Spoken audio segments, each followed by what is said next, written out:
Dos grandes intelectuais brasileiros. Eu sou um fã dele. Eu vi agora há pouco no Fronteiras do Pensamento. No Bial também foi maravilhoso. Eduardo Gianetti, seja bem-vindo ao Timeline. Bom dia.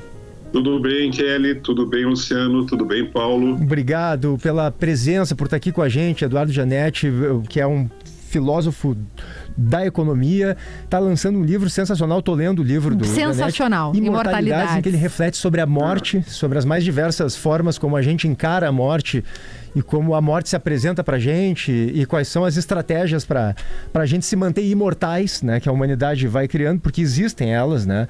Embora a gente, quando pensa em ser imortal, a gente pensa, não, que a gente não vai morrer.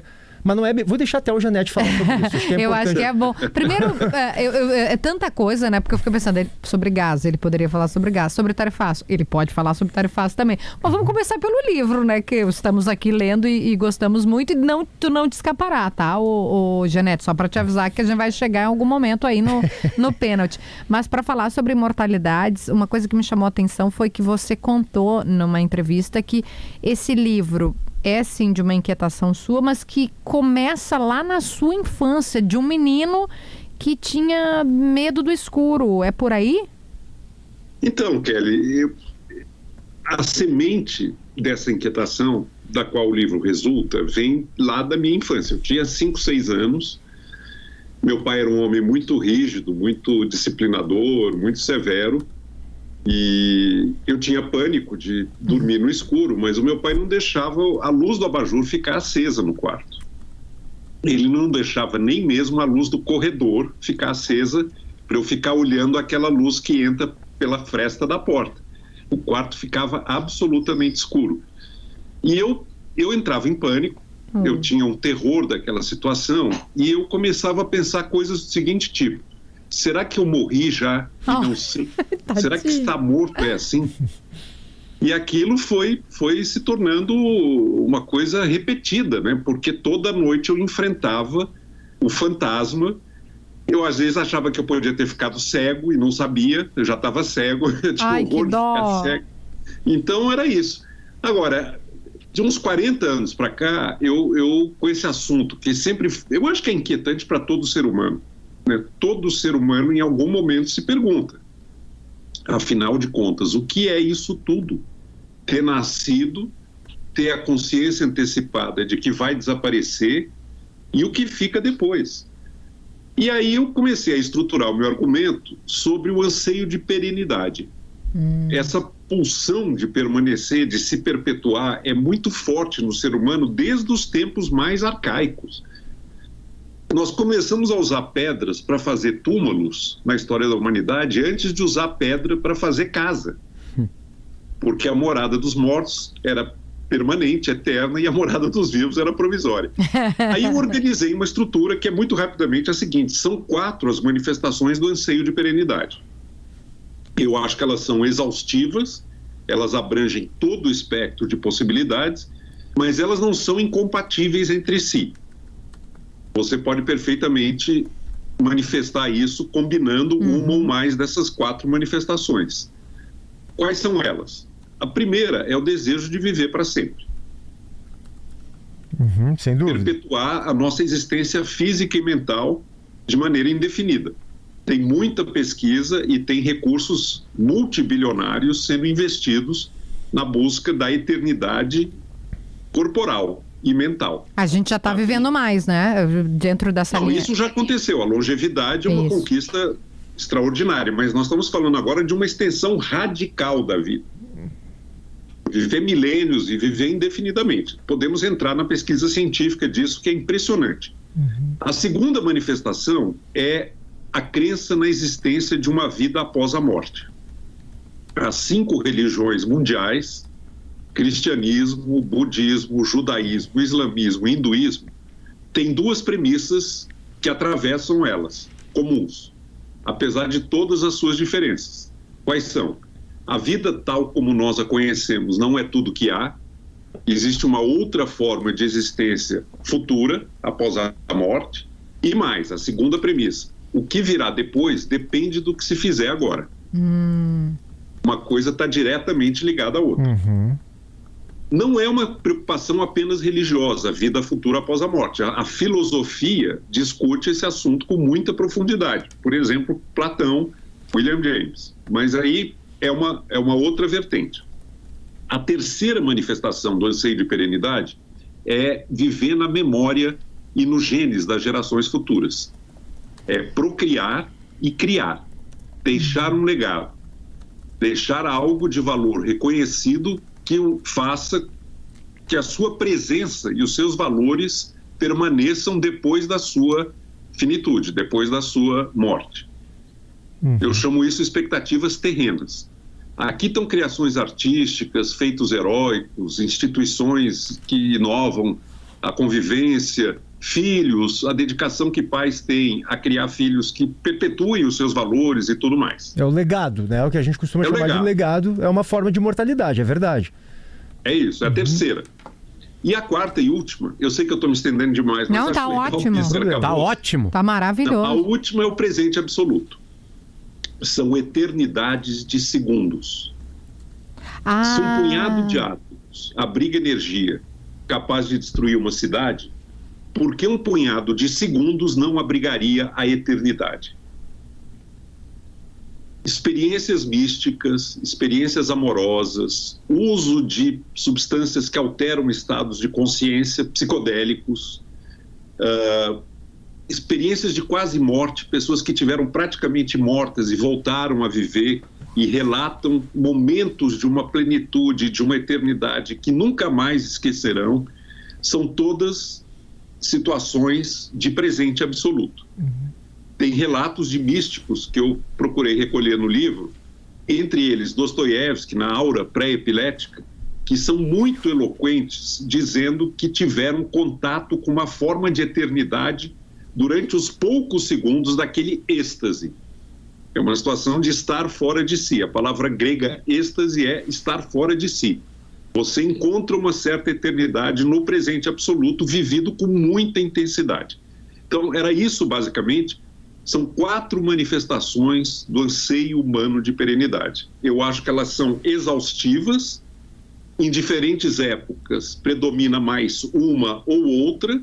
Ao longo da vida de cada um de nós também há uma mudança de peso relativo, mas elas são a totalidade do campo de possibilidades de perenização do ser humano. Janete, o que eu gosto muito de te ouvir, e mais uma vez isso despertou em mim no Fronteiras do Pensamento, é como você se aprofunda sobre esses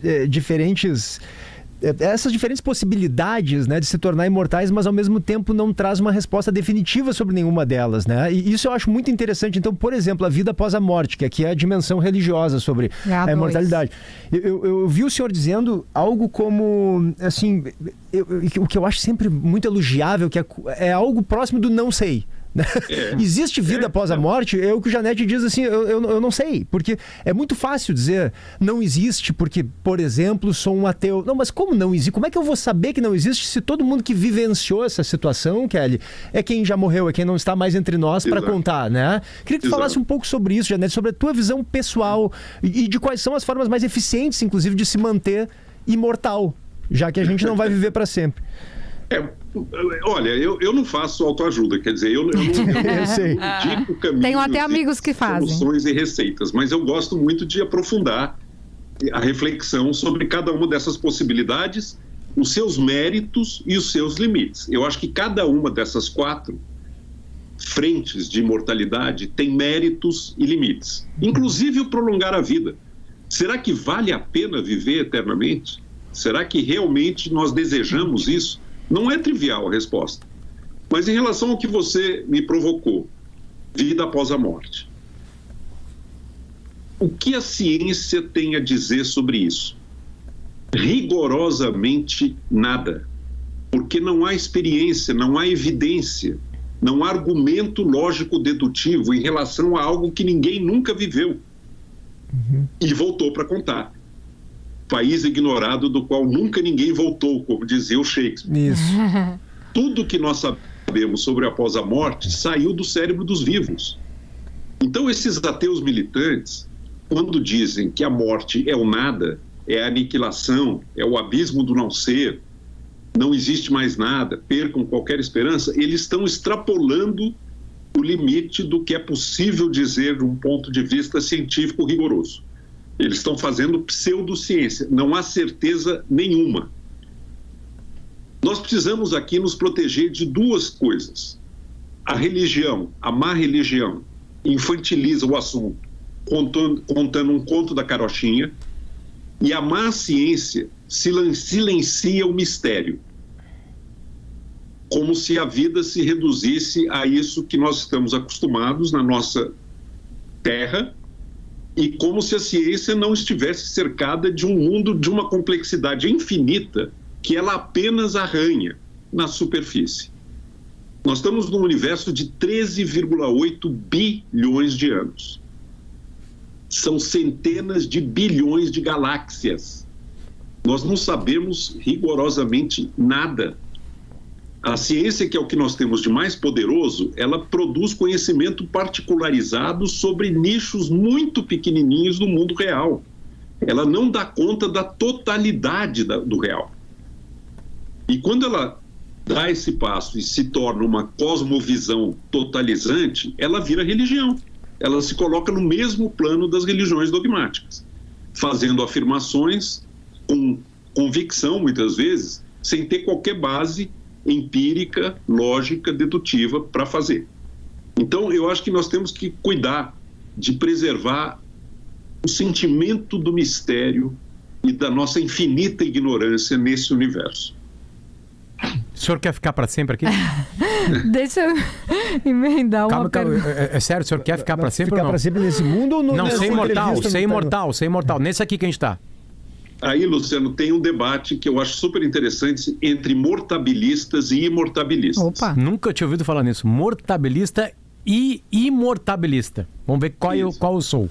Então, mortabilista é aquele que defende uma vida finita. Uhum. O imortabilista é aquele que desejaria viver para sempre. Deixa eu fazer um parênteses rápido de uma descoberta científica feita por um médico japonês, Yamanaka, ganhou o Prêmio Nobel de Medicina em 2012, que traz essa questão para um plano muito prático, porque é uma descoberta que ainda vai dar muito desdobramento. Ele sintetizou 4 proteínas que são produzidas pelas células-tronco. Quando a célula está em estado embrionário pluripotente, ela produz proteínas que depois ela para de produzir quando ela se especializa. Ele sintetizou essas 4 proteínas, são chamadas fatores de Yamanaka. Ele pegou essas proteínas e misturou com uma célula adulta de um órgão de um mamífero, qualquer órgão. Sabe o que acontece com a célula adulta quando ela se mistura com essas proteínas? Ela regride para o estado embrionário. Ela volta no tempo, não é que o tempo para, ela regride biologicamente, o relógio vira para trás. E dessa célula que volta para o embrionário pode fazer uma outra célula adulta especializada de qualquer órgão, porque ela é pluripotente. Não dá para aplicar isso ainda, porque quando você faz esse movimento e depois reconstitui uma célula para ela se tornar adulta, aparecem teratomas, cânceres, tumores, tem 1000 anomalias e eles não conseguem controlar. Então, está no estado inicial essa pesquisa, mas já se demonstrou empiricamente que o relógio biológico anda para trás. Caramba! Com retinas de ratos, que é um órgão muito simples, já conseguiram, bem sucedida, tira a retina do ratinho idoso, trata com os fatores de Yamanaka, ela volta a ser retina, reimplanta no ratinho e ele enxerga. Nossa. Isso já está feito. Tá? Mas é uma situação muito simples, muito inicial de trabalho. Portanto, a questão da imortalidade, no sentido de prolongar indefinidamente a vida, está colocada. O caminho já se desenha, já está delineado. A questão é, vale a pena? Será que o ser humano suporta viver para sempre? É só pensar numa instituição, né, doutor Janete? No casamento, né? Ninguém quer ficar casado durante 9.435.643 anos, né? É só pensar Fala no casamento. Fala por ti. Eu ficaria 9 milhões pela de anos humanidade. com o meu marido. Eu ficaria 9 Aliás, seria milhões de insuportável ficar comigo 8 milhões de Isso eu anos. concordo. Isso eu tenho... Eu comigo mesmo. Então. Uns aos outros para sempre. Mas é que às vezes o PG fala isso, né? Cara, veio o negócio da inteligência artificial, né? Vai substituir. Que bom que vai me substituir, porque eu não aguento mais. Eu também quero descansar. Eu quero a vida. Nem sei se a vida após a morte. Eu quero a morte após a morte. Não venham me incomodar e fazer jogo do copo. Eu quero descansar. Tem um livro do José Saramago que se chama As Intermitências da Morte. A morte, existe a morte, né? A cidadã morte. E ela faz greve. Acabou a palhaçada, hein? Não vou mais matar ninguém. E o mundo entra em colapso. Absoluto colapso. Desde as coisas mais óbvias, né? Tipo a Previdência, né? Até todas as outras instituições, né? E esses estudos científicos, professor, eu já emendei mais uma pergunta, desculpa. Só mais um parênteses, posso complementar o que você está dizendo? Claro, claro. Se nós vivemos para sempre, nós somos a última geração da Terra. Não vai mais ter criança nascendo, porque não comporta, não tem recurso natural, não tem condições de atender mais pessoas. Então nós vamos estar decretando o fim da renovação das gerações. Então não está na hora de dar um pau nesse... Essa é uma por que não vai ter mais criança nascendo? Porque porque não vai ter comida. Até pode ter, mas não vai dar um colapso, sim, nós não né? vamos dar conta, não vai ter energia, nós não temos recursos para tanta gente. Comida. A Terra é finita, né? A gente vai ser infinito, mas a Terra é finita. Tem que, eu acho que nós temos que matar esse japonês aí, esse doutor japonês Mas aí. isso que eu queria que o professor Janete... Mas ele é imortal, desculpa. Se a gente quer isso... Ele é a coisa mais assombrosa da ciência que eu vi em muito tempo. É uma coisa muito importante, muito revolucionária. Vai, PG. Não, professor, eu acho que eu quero que o senhor continue a provocação que o senhor mesmo fez. Gostaríamos nós de viver indefinidamente, de viver para sempre? Isso seria suportável? Porque o senhor disse que a ciência até nos encaminha para isso. O que o senhor ia dizer depois disso? O senhor acha que a gente quer, que é bom, é positivo? Para essa questão ser respondida, nós temos que, antes, definir os termos dessa imortalidade. Em que condição você vai viver para sempre? De saúde, de capacidade cognitiva. Se for para virar um decrépito, que é uma carcaça vazia, que dura indefinidamente, eu claramente sou mortabilista, eu quero que acabe. Se for para viver numa condição muito boa de saúde e de capacidade mental, eu acho que já é outra história, vamos discutir. Então, a primeira questão é essa, a condição em que se vai perpetuar. A segunda questão é só para uma pessoa, é para poucos ou é para todos? Se for só para uma pessoa, imagina a solidão de uma pessoa que vai durar para sempre, vendo todo mundo querido, todo mundo amado, todos os parentes morrendo, geração após geração, e já tendo vivido tudo e já não tendo ninguém com quem consegue criar um vínculo, porque sabe que aquilo é muito provisório. Se for para poucos, vamos supor que seja uma coisa muito cara e só os poderosos e os ricos têm acesso ao elixir. Vai criar uma tal desigualdade na humanidade que vai tornar a vida insuportável. Vai criar um fosso e uma disparidade entre os imortais e os mortais, que os imortais vão viver permanentemente em pânico do ressentimento e da raiva justificada daqueles que não têm acesso à imortalidade. Que loucura. Se for para todos, só para completar, se for democrático, não, então vamos fazer democrático para todo mundo. É o que eu estava falando. Nós somos, então, a última geração de seres humanos, porque não tem recurso natural para atender as necessidades de uma população que continua crescendo e ninguém mais morre. Se nós já estamos enfrentando hoje, em que se vive 80, 90 anos, uma situação de queda de fecundidade e de limites impostos pelo planeta, imagina se ninguém mais morrer. Vai ter que cercear os direitos reprodutivos e vai acabar a renovação. Nós vamos ter que nos aguentar para o resto da eternidade uns aos outros.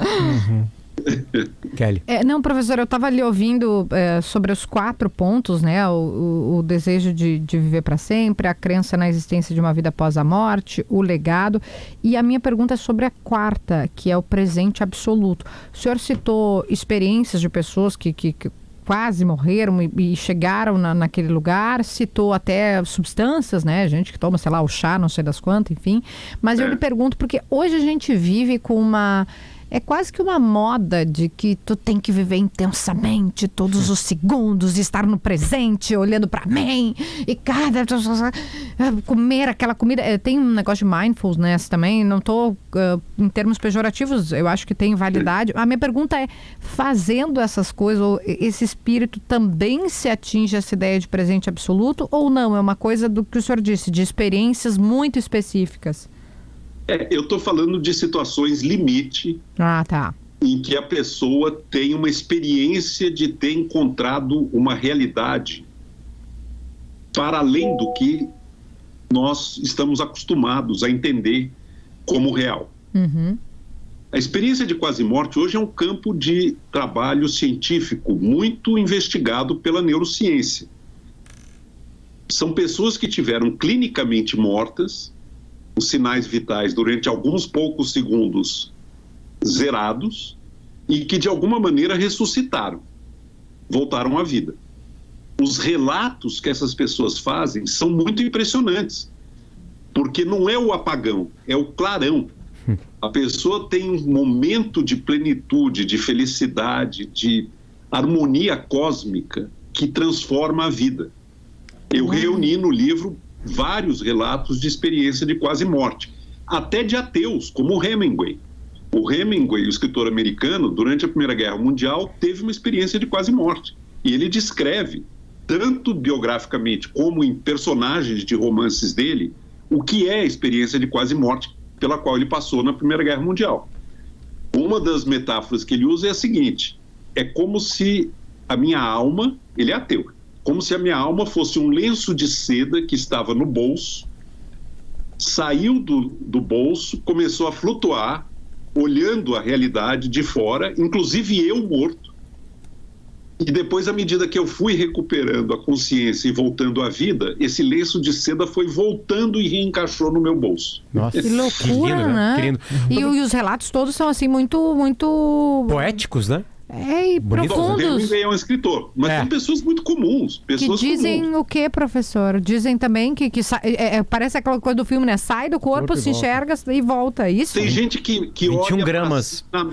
na mesa de operações do hospital. Ui. Tem gente que ouve o que os médicos estão falando quando está totalmente desacordado.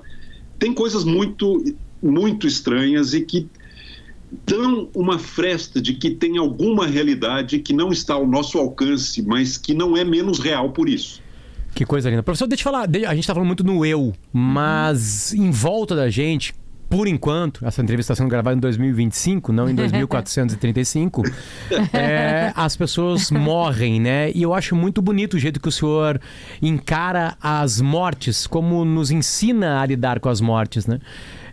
Claro que tem mortes interrompidas, mas tem mortes que são mais naturais, né, das pessoas que viveram já um bom tempo, 8 décadas, 9 décadas. Estou pegando agora aqui uma média interessante assim, da atualidade em países que conseguiram algum tipo de desenvolvimento, né?